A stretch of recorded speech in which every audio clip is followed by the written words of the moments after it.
Alright, welcome to Falcon Blues TV. It's Dave and Paul, and we've got Mike again. Welcome back, Mike. Good evening, guys. Good to have you here.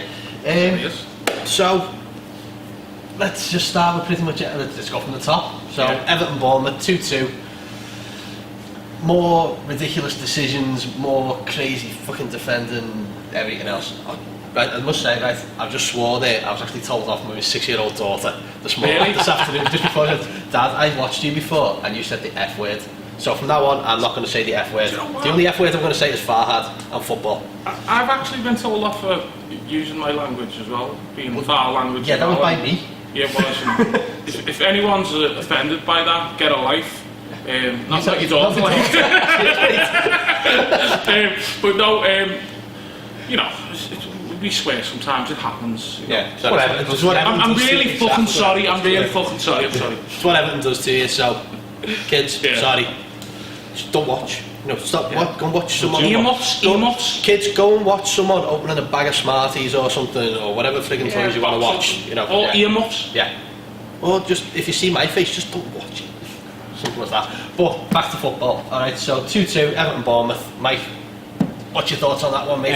I think going into the game, I would have took a point. Sounds a bit negative, but you know, we are a work in progress. I think they had an excellent result away at West Ham, a team who were heavily invested, and they got a good result against West Ham. So they play good football, they don't lump it, a little bit like us, Eddie House and Evertonian. And it's a ground that we don't particularly perform well at over the years. Ever since that FA Cup win, it's just been... Yep. I think that as soon as the sending off happened, I would have carried on, took a draw, but at 2-0 up, I think it was ours to lose. Yeah. That's unfortunately what nearly happened. It does feel like a big defeat though, that's the thing. It's 2 points drop, but it's also like, we should have had that sewn up. I think even when it was 11 on 10, and it was like, we're still cruising this, we're doing well, and then it was almost like that sending off seemed to spare them on a bit more than it did us in the end. I think we just looked deflated in the end. I don't know what I think our sending off rallied us, and theirs had the same effect on them a little bit. Yeah. So definitely. I think I'm a bit. I was concerned with his choice of captain. I think Coleman. Why change that? I really don't get that. The reason being, I think it was Baines' 200th league appearance. Okay. And that was the reason behind it. But if we're going to start being sentimental and stuff about that, Everton football, what is the point? Yeah. You know what I mean? I get the sentimental thing. Alright, give him the cup game. Yeah. 201 isn't going to make a world of difference. No one really knew. Game. Yeah. If that's the case, yeah. When we were 2-0 he's going to have a testimonial soon. He can be captain all he wants then. Exactly, yeah. I think when we were 2-0 up, that was the time that we needed a captain, when we needed leaders, just to put the foot on the ball, just to take the time, take the sting out of the game, put men behind the ball, keep our shape. But unfortunately we didn't do that, and we conceded again 2 goals from set pieces, and that is the worrying thing for me. It's a big That's worry. the big one. I'm starting to get concerned now because it's 5 goals in 3 games. Now, hopefully when Mina comes in and stuff like that, but still, these set pieces are just... Because teams are going to look at this now and go, right, this is Everton's weakness. Yeah. Well, I think tomorrow night, League One team, Championship team, are they? They're just going to throw it in the mix every time, aren't they? Where are they going to look to score goals against us again? And it's going to be set pieces. Yeah. So I think I'm naturally concerned, especially with a brand new centre half pair in there. I think what are they going to be able to? Are they going to be able to manage the situation? Yeah. Hope so. Well, I think Zuma's got a big chance to step up here as well. Definitely. Sadly, we've lost 2 centre halves in the space of 2 games, or in the space of 3 games, and one is the long-term one for the moment. So all the best to Michael Keane as well. No one wants an injury like that. No one wants to see it. Doesn't matter who you're at. Do we reckon he'll come back with like a Petr Cech headmask thing? Simply, yeah. I hope so. I hope he comes back a better player. Yeah, I think that's some sense to him. I think that's what everybody wants. I think he's had a knock on the head. I think he's done alright this season. Yeah. I think he's done alright this season, to be fair. Because I was one of his biggest critics last season. What? got a lot of competition now, hasn't he? You know, he's got to step up. I think he's been playing well though. I think the goals where we've been caught out have been, you know, a ball over the top for one of them on against Southampton. Bournemouth there, and it was just he's been solid. It makes a change. Because last season he was all over the place. He was literally playing with 2 left feet, and it was difficult to understand what we saw in Michael Keane as a defender, as a player. Well, I mean, when you look at, you could have got Harry Maguire for what, about 11 million quid, and we probably could have got Ben Mee, which is the more obvious choice in my and we spent double on Michael Keane for what is probably a work in progress still. The strange thing about Harry Maguire and Michael Keane. Oh, nice one for that, Jay. Thanks, Jay. Harry Maguire and Michael Keane were sort of at the same level at the start of last season. Yep. You know, they were both like up and coming players. Yeah. Whereas Harry Maguire sort of shot on and shown, and Michael Keane's dipped. Yeah. I think the England experience has pushed Harry Maguire on more though, because Michael Keane didn't quite get it. He didn't quite get there. He was given the opportunity, you know, at Burnley, didn't really take it. But then it was a bit of the old guard was still playing the likes of Gary Cahill and stuff like that, and still forcing those players in before Southgate took over. Yeah. You know, it was at the time when Allardyce was still manager. I know that word, that's a swear word as well. That's as bad as the F word. That one. That's another one. That's a fine. Falcon Blues. I'm putting a quiz in it. Falcon Blues fine. The S word. But yeah, it's.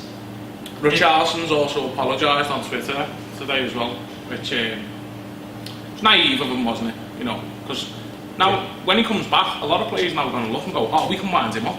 Yeah. You know, because I don't know what got said, but it's only started the game as well. You know what I mean? Well, the whole thing is pathetic. It is. The whole referee decision, the consistency of that was terrible. Yeah, and it was how bad. I think it was yesterday against United. The referee from the Wolves game. They're all awful. One referee they should bring back, and I'm not going to mention his name, but I think taking one thing from the game and the last 3 performances is that we haven't yet had a 90 minutes from them. No. Against Wolves we had a 40 minutes with 10 men. Against Southampton, you know, I've renewed my subscription to the Mortgage Nyland fan club. Yeah. When he came off, we looked at a completely different team, and again we have Richarlison sent off there, and we're down to 10 men. If we can keep 11 men fit on the field, I think we're going to smash someone. Yeah, I think it's going to come off, and I think we're going to be playing exciting, electric football. Hopefully it's on Saturday when we play Huddersfield. I've got to agree with the Morgan Schneider membership as well, because Morgan this season's been a bit like Amazon Prime. You know, you're getting like, you know, you can get a tenner off in an email, and I'm like, thinking about it, but we have missed him. That's the real thing. We've missed him now. He can be a match winner for us, and I think if he'd have played on Saturday when we were 2-0 up, we could have held on. We need a wiser head there. That choice should have been there instead of Davis. I think I'd have had Schneider. It's even painful to say I'd have had him in ahead of Davis there, and had him and Guy in the centre of the midfield. Do we think we should have made subs sooner during that game? Because I think there was a point where players were looking a bit jaded. Obviously, the way now because we're on down to 10 minutes. It's a bit weird if you look at it in the same context as Wolves, and perhaps but the fact that we were on top for the better part of the game there, once we went down to 10 men, you know, Walcott's goal, and then what a good goal by the way as well. Yeah, great goal. Great goal.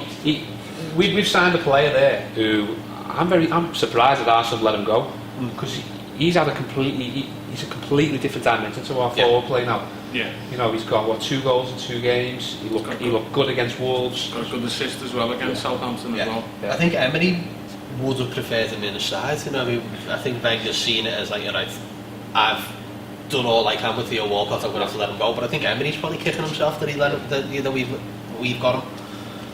But yeah, I've always been a fan of Walcott anyway. I like kids who just happy to just run at defenders and just scare the living daylights out of them. If we can keep him fit, I think you get 12 goals this season. That's the problem, isn't it? Like you've sort of got to wrap and cotton wool. But I do think he's flourishing under Silva, under these tactics. Because under Allardyce, I thought he did all right.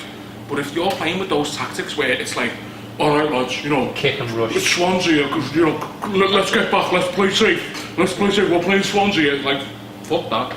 Sorry, I tried not to use the S word, and I ended up using a worse word. You mentioned It's going to be hard to censor ourselves, you know. We're going to have to bleep this a lot. Yeah. Sorry. It'd be funnier if we It'd be a lot of money anyway. for the Falcon Blues charity at the end of the year. We're going to get a swear jar on the counter instead of this. Are we allowed to swear on this, by the way, or? Well, I have. Yeah. So we can swear and kids can learn words. Kids, don't read this. Behind the scenes, Mr. Brands looks like he's still busy trying to get the squad down. He's done a bit of work, hasn't he? There, he's shipped Balassi off. Yeah, Yannick Balassi's went out on loan. There's also good deal getting rid of him, I think, off the wage bill. Yeah, that's big wages as well. I'm going to use we wasted a lot of money signing him. It was a poor signing. He played a couple of good games, half a dozen with Lukaku where he played well. But as I said about Balassi, I've only ever seen him play well once, and that was against us. Yeah. For Palace. I've never seen him any other time. I've just seen him about punching. Yeah, he had a pretty good record against Liverpool as well. For Palace, he had a pretty good record. Yeah, it's another swear word. Yeah, sorry lads. But anyway, digression on that one. So Balassi's gone. Sandro is also linked with, Villarreal? Yeah. Was one of them? Apparently Celta Vigo has been said that's not happening. Not good enough. Said that. Not good enough. Steve Walsh special. Yeah. Is how I would describe it. What you mean the next Lukaku isn't good enough now for $7.5 million? I'm sorry, Sandro. Well, I'm not sorry. You're getting paid a lot of money and you've not performed once. So good luck wherever you end up. The other potential outcome obviously is. No, just sorry. While on the subject of money, David Klassen. Was interviewed as well, saying that the English league is up. They're only in it for the money. I bet you're still paid quite handsomely though, Davey. Yeah. Of Werder Bremen. Lookman. Adam Holloway, it's still the problem child. Just go. I'm shot of him now. I've wiped my hands on him. Yeah, I think it's a tough one. I think that he was again poorly managed, and we've touched on this on a few videos. Been poorly managed by the previous manager. Yeah, definitely. And previous three. And I don't really know what's going on now. I don't think it's just one manager. I think three managers have let him down, really. But again, is it his attitude? Is it what? But if you look at, Koeman wasn't really willing to play him. Neither was Unsworth, and neither was the other fella who shall not be named. Yeah. Lord Voldemort. Yeah, I was just about to say Voldemort. Great man, But yeah, it's. There must be something in training that he's not either working hard enough or something like that. He's not interested. It must be. It looks like his heart set to go back. Because he wasn't on the bench, was he? No, they said it was an injury. But like you were saying earlier on, Mike, if he's putting things on his Instagram about them scoring goals, he's not putting nothing up about Everton. It's hard to another. Well, at the end of the day, he's not come through the youth system. He's not come through the academy. He doesn't. He's got no affinity with Everton. No, don't own anything. And he owes that to Everton. Yeah. So you can think of him that way. I think if we can treble our money on him, brilliant. But this is a good opportunity for him with Richarlison being sent off. Definitely. Take the stage. If he's as good as he thinks he is, which is probably what this is all about. Don't get me wrong, I do think he's got potential, but there's potential and then there's bad attitude as well. Yeah. We also have had a good bit of news today. The first Brazilian, the first Evertonian, to get in the Brazil team. Yeah. I thought it was going to be our mate Barney as well, wasn't it? I know. We could have two. We're going to have two. Let's get we're going to have two. Yeah. Good stuff. So the man that ruined the transfer window was actually getting his first call up after literally 3 games playing for Everton. Yeah. Didn't get any of that at Watford. Not bad, Paul Mason? Got something for you here, Paul Mason. That's alright, that's not a swear word. If my kids start I swear to God. we need an 18 logo in the bottom corner, don't we? We're going to blade it out. I think he's played well. I think he's thoroughly deserved the call up. It's good and it's bad. Don't get injured when you play Brazil or you train. Yeah, definitely. And the exposure. There's negatives that comes with the exposure, especially playing for a team like that. So I think he can go for 150 million and carry to wherever. Barcelona have him for 150 million. So I'm always dubious when these players get called up to internationals. Same. That's my opinion. But fair play to him. Good luck to the lads. He's going to be sitting on his ass for the next 3 games anyway. So might as well do something to keep fit. But does he miss tomorrow and then the next 2 league games? Is it? Yeah, it'll be tomorrow. So tomorrow he is. Tomorrow Jagielka's last game. band as well. Yeah. Yeah. So that'll be an interesting choice for Saturday, for Marco Silva. Yeah. Whether he's going to stick with Holgate. Well, I think Holgate should stay in. He's the I think he's been excellent. Yeah. I've always been a fan of Mason Holgate, and so even when he came along, even at one point, that ship sailed now a little bit. But you're saying like comparing him and John Stones, I remember people at one point saying that Holgate was the more potentially defender. Yeah. Both came from the same youth. At Barnsley, Yeah. Barnsley wasn't Yeah. it? At Barnsley, they said that he had the potential to be better than John Stones. Stones has got the skill, but I think Holgate has got the awareness and the positioning sense more. He looks like he's filled out as well. Yeah, definitely. Yeah, Doesn't which look he like a did boy need to anymore. as well. You know, he looks big, he looks strong. You know, we've got a player on our hands there if he's managed and coached properly, which I think Silva will do. Yeah, definitely. So other than that, big shout out to the Grand Old Team podcast. If you've not listened to it. Oh yeah, Paul was on it. Get on it. He's terrible. Gagging him. Absolutely awful. It's like you can watch his face, but when you got a face for radio, mate. I am, mate. And do you know what? I was a lot more comfortable. I was like, I can sit in my living room on the couch. In your undies. That was it, wasn't it? You were sat in your undies. What? Yeah. Pizza sliced all down my belly and everything. Oh, sexy. But yeah, Grand Old Team podcast came out on Sunday night. Sunday night, yeah. Paul's on it. I have the good fortune of being on it next week. Apparently, am I? Yeah. It should be next week or the week after, but it'll be very soon. Okay, well I've been invited to it as well. We'll try and get Mike on as well now, might as well. Yeah. He works here now. We know where part of the furniture now, mate. And we know where the plug goes, don't we? Yeah. Yeah, we certainly do. But have you got another one that you want to plug as well? Oh yeah, October the 4th, in this pub, we're going to plug the pub as well. Yeah. FIFA 19 will be out. Now we're not doing a tournament, we're just putting it on for free. So you can come and play for free in this pub on the big screen, try it out with your mates. I'm offering you FIFA in the pub. What more do you want? On the big screen? Bevies. Yeah. Come and have a bevy. In fact, actually, I've got something for you actually. Just bear with me. It's not a chainsaw, don't worry. He's not going to dance like Theresa May either. No, it's not a chainsaw. It's not a chainsaw. Jay must have that stashed away somewhere. When the next FIFA tournament happens, it'll probably be about 6 weeks from now. But we will have a new championship belt. Now this is a previous championship belt that my missus made. Now you won't be playing for this because I won this, and this is going to be my grandchildren's inheritance. This is what Paul was sat wearing when he was doing the podcast. Yeah, this is solid gold, rubber foam gold.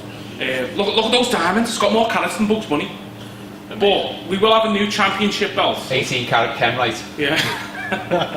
We will have a new champion. They're jewels actually, Dave. Jewels, sorry. They're jewels. These are the diamonds. Official. World there as well. Hologram. Ace. Yeah. The official stuff. It's official FIFA. We got this made. Stuff. The same place that the $1 Million Man got his $1 Million championship belt made. Right. But yeah. Unfortunately, you can't win this, and we'll make you another one. We're going to make another one, a better one. But if the Wolf of Southean's watching, Kev, and I know you're watching, you can't have this, and you'll never be able to have it. But you might have a chance if you turn up on October the 4th to get your hands on a new one, or potentially. But the only thing I can say about this belt, as far as like the Wolf of Southean getting it, I'm going to let MC Hammer answer it. You can't touch this. Can't touch it. No? Can't touch this. Can't touch it? No. Can't touch this. Music. Do you know what? We're going to start dancing here, aren't we? So what thing was that? October the 4th? October the 4th. Thursday, October the 4th. In the Falcon in Kirby. We'll give you the details below. Like and subscribe. You know the score by now. Comment on it. Falcon Blues 1878 is the normal Twitter account, but we're Falcon Blues TV. We ran out of teas because we were making cop-outs of gobshites. But yeah, like and subscribe. We'll speak to you all soon. Up the fucking toffees. Evening Blues.